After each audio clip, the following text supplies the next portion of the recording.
beliau merupakan tokoh budaya, tokoh akademik, juga profesor ataupun kalau di Indonesia disebut guru besar ya, Universitas Malaya dari Malaysia. Tentunya kehadiran beliau ini memberikan arti yang sangat besar bagi acara kita dan juga mendukung ya perjalanan penelitian ataupun pemikiran dari Prof. Muhammad Fadil Nurdin ya. Untuk itu, karena pentingnya nanti paparan beliau, kita simpan dulu untuk di akhir acara. Gitu ya. Ya, oleh karena itu yang pertama kita akan mendengarkan paparan dari Dr. Fitha Aini.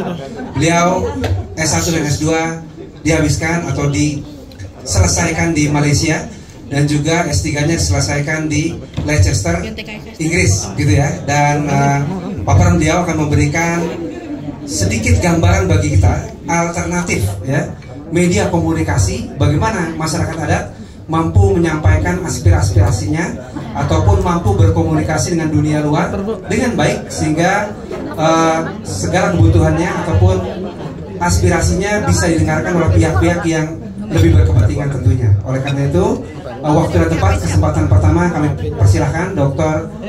Fitha Aini ya, kalau dari luar negeri Ibu Fitha Aini PhD gitu ya, untuk memaparkan secara ringkas dan singkat paparan ilmiahnya kepada kita semua. Kami persilahkan.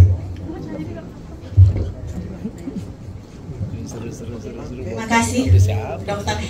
Heri yang sudah memberikan introduksi singkat atas latar belakang akademik saya. Kepada para hadirin yang saya muliakan, Assalamualaikum warahmatullahi wabarakatuh. Waalaikumsalam warahmatullahi wabarakatuh.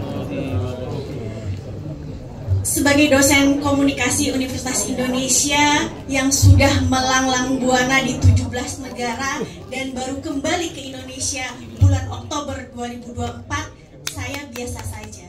Kalau ada teman dosen yang keluar negeri, biasa. Yang hebat adalah mereka mau kembali ke daerah. Dan apa yang dilakukan oleh Dr. Laode, Profesor Fadil, Tan Sri, Profesor Abdul Latif Abu Bakar adalah contoh ketulusan dan dedikasi sebagai akademisi.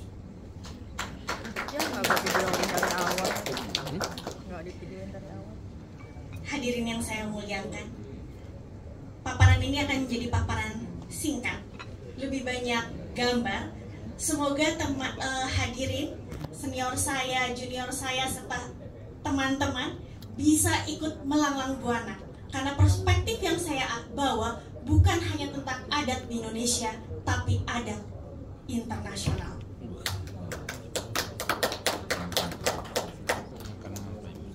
Hadirin sadarkah?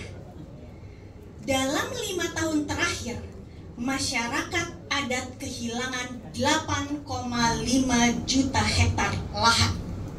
Dan itu setara dengan 12 juta lapangan bola berstandar internasional.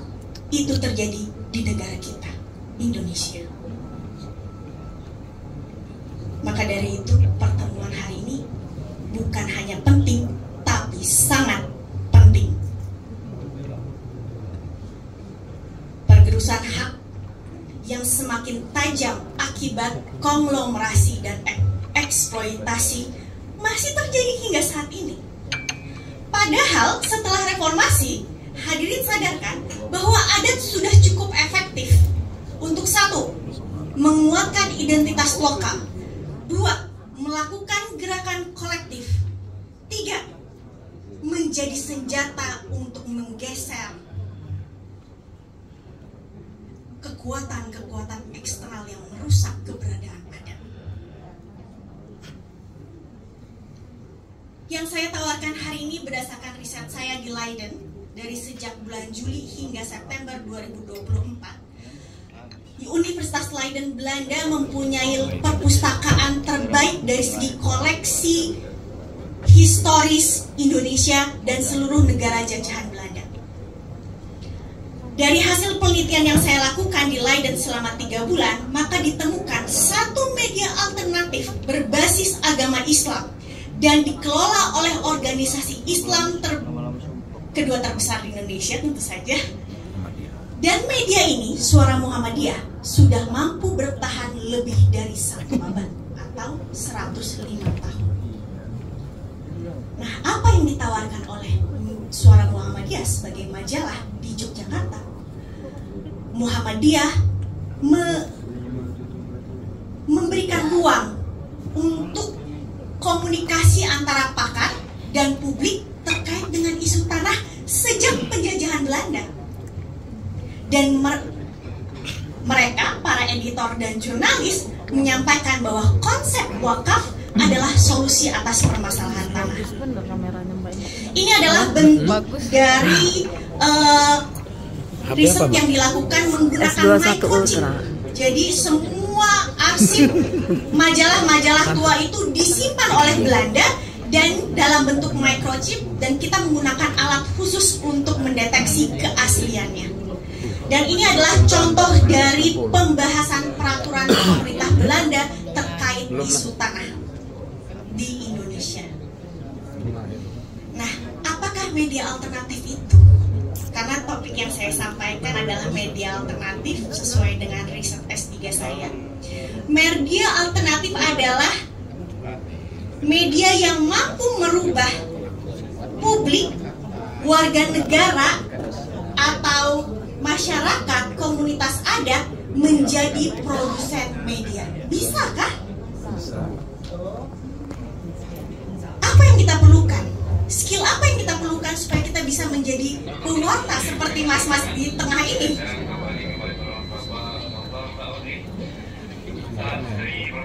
Nah, alternatif media bukan bidang baru di komunikasi karena sudah digagas oleh pakar-pakar dunia.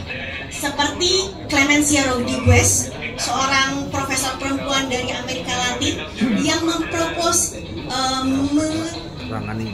mengenalkan media warga atau media komunitas, lalu berlanjut kepada radical media dari Profesor John Downing, seorang akademisi dari Amerika yang menggagas media untuk gerakan sosial atau media untuk protes dan demonstrasi. Yang di bawah sekali adalah profesor dari Inggris yang menawarkan media budaya, media yang bisa mengekspresikan wacana-wacana budaya. Di sebelah beliau adalah saya sendiri yang mencari ide-ide tentang media alternatif berbasis agama, dan ternyata di Indonesia sudah ada media alternatif berbasis agama paling tua di dunia. Dan media berbasis alternatif agama ini memiliki 3 essence utama. Pertama, sudah disebutkan oleh pembicara sebelumnya, solidaritas, kebersamaan, hubungan yang kuat. Kedua, sincerity, ketulusan. Ketika kita berbicara, bergerak dengan nilai-nilai religius dan spiritual, maka gerakan kita lebih tulus. Dan yang terakhir adalah survivability, daya juang. Tanpa agama kita rapuh. Terakhir adalah pemikiran dari Profesor Westminster University. Beliau adalah berkebangsaan Jerman, Christian Fuchs, media-media kritis. Dan bagaimana konteksnya dalam Indonesia? Indonesia punya 4 dari kategori tersebut. Media berbasis agama, ada Raditya di Hindu, ada Hikmah Budi media pemuda berbasis agama Buddha. Lalu kita juga punya radio komunitas, pres mahasiswa, Bailarung di UGM yang sudah berjalan sejak tahun 1985. Kita juga ada media kritis seperti Konde dan Sejuk. Penyebarannya di sini. 23 provinsi dari provinsi yang ada di Indonesia memiliki media alternatif. Yang paling banyak adalah radio komunitas. Sehingga jika pemerintah daerah maupun pemerintah tingkat nasional, kementerian-kementerian ingin melakukan diseminasi publik, gunakan radio komunitas. Karena radio komunitas penyebarannya paling tinggi di Indonesia.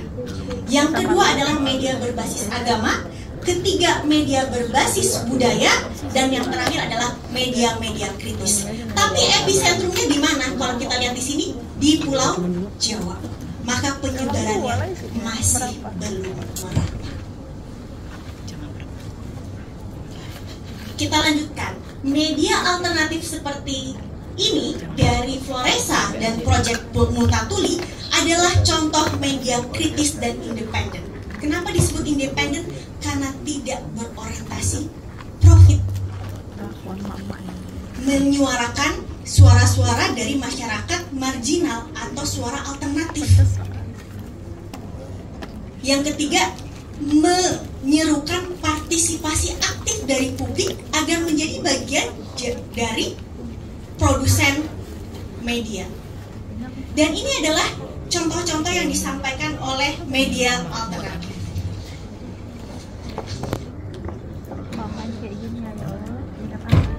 Ini juga contoh Ruai TV di Kalimantan yang mendapatkan bantuan dana dari Indigenous People Assistance Facility, organisasi internasional.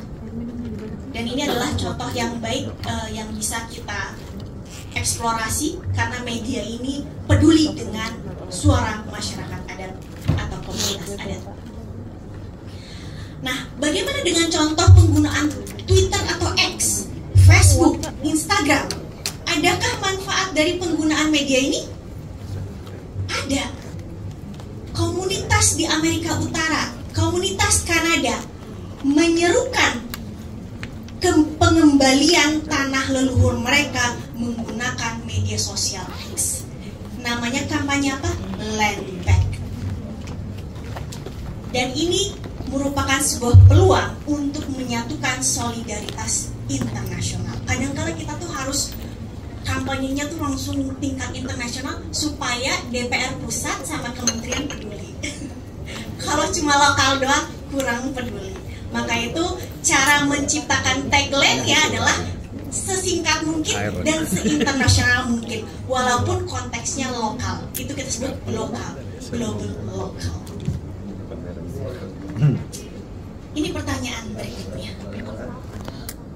Sederhana, banyak orang bertanya,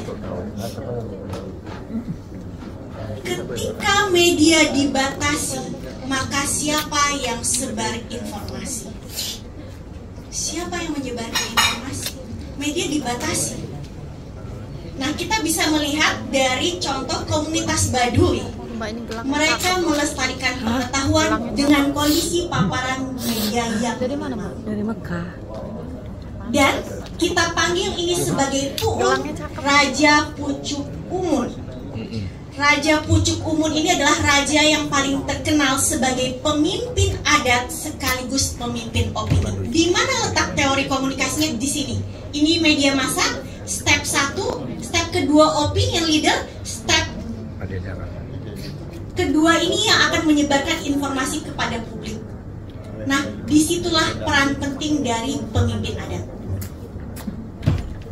Bagaimana jika terjadi dualisme kepemimpinan antara kepala daerah dan kepala adat? Ini pertanyaan penting nih. Kepala daerah lawan kepala adat, siapa yang didengar? Angkat tangan. Kepala daerah, angkat tangan. Kepala adat. Siapa yang lebih berperan ketika ada konflik? Kepala daerah kah atau kepala adat? Silakan yang menjawab kepala adat, angkat tangan. Oke. Kepala daerah, angkat tangan. Nggak ada. Kurang berperan kepala daerah di sini. Tapi jawaban para hadirin betul sekali. Berdasarkan hasil riset dari antropologi Universitas Indonesia, ditemukan bahwa kepala adat memiliki peran yang lebih, terutama di komunitas Kalimantan, hutan khususnya. Dan ini adalah kerangka teori dari letaknya kepemimpinan adat. Itu di belakang itu. Mohon maaf. Belakang. Oke. Nah, sekarang bagaimana pendekatan kolaboratif? Kita ingin solusi. Kita tidak ingin mendengarkan masalah. Dari tadi kita sudah mendengarkan masalah, contoh kasus. Apa solusinya? Maka disebutlah pendekatan pentaholik sebagai pendekatan kolaboratif. Tapi pendekatan ini ada kekurangan. Kekurangannya di mana? Sudah melibatkan pemerintah, Kementerian Kementerian Sosial tentu saja, atau Pemda juga iya. Ya.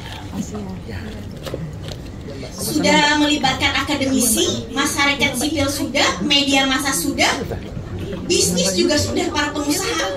Tapi ada kekurangan. Kekurangannya adalah satu, lupa di mana letak pemimpin adat. Maka model pendekatan kolaboratif berbasis pentaholik mesti menjadikan pemimpin adat sebagai tokoh sentral dalam membuat keputusan.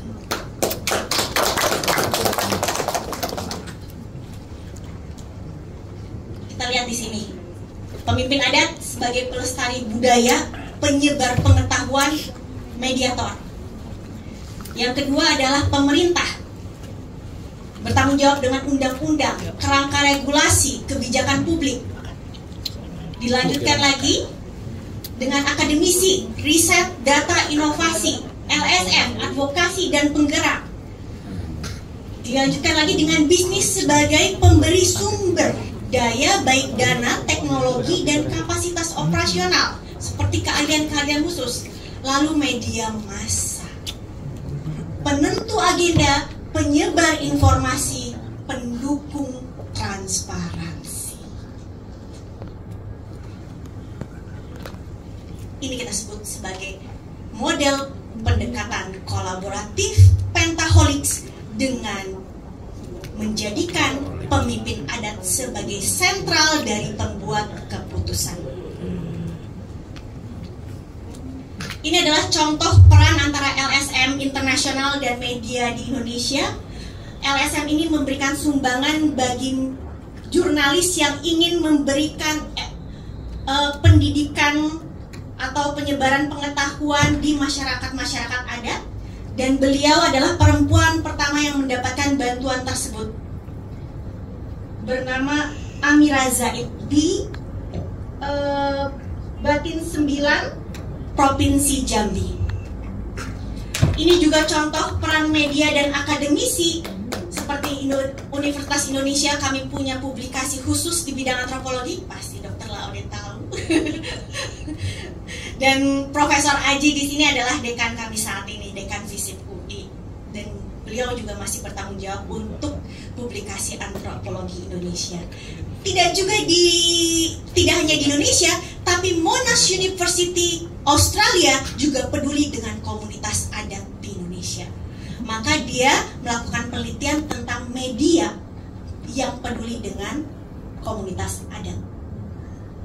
Terakhir adalah UNPAD. Pak Dadang ya di sini ya, kalau kita lihat ya, Nanang Suryana, dosen Departemen Ilmu Politik FISIP UNPAD, menyuarakan pendapatnya terkait komunitas adat di detik.com. Dan ini adalah kolaborasi antara media dan akademisi. Saya tutup lagi sedikit dengan apa yang saya dapatkan selama di Leiden.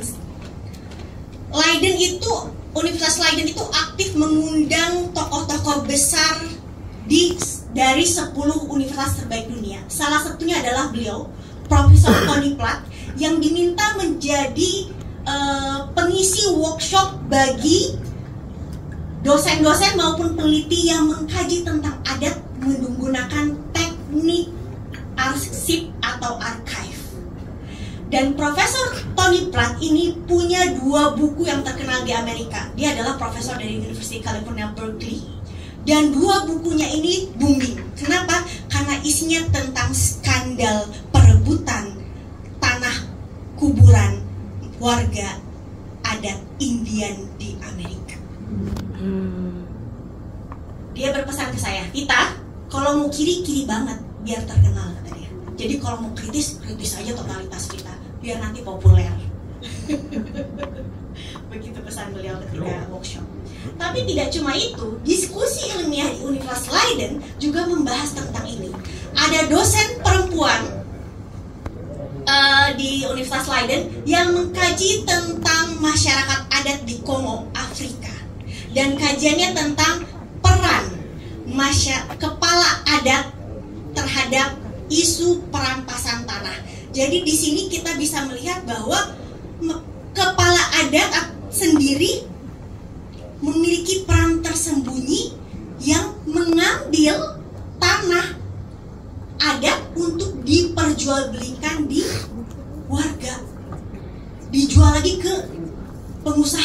dijual lagi ke perusahaan properti.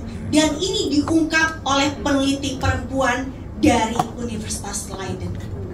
Karena tidak ada yang berani menyuarakan isu yang terjadi di Afrika ini. Negaranya cukup miskin dan tidak ada peneliti yang memiliki intelijensi tingkat dunia.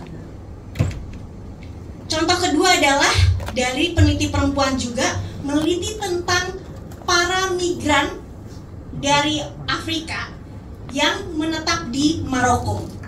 Apa judulnya? Visibilitas dalam kehidupan, anonimitas dalam kematian. Maksudnya, ketika mereka mati, warga migran ini tidak ada nama dalam kuburan mereka.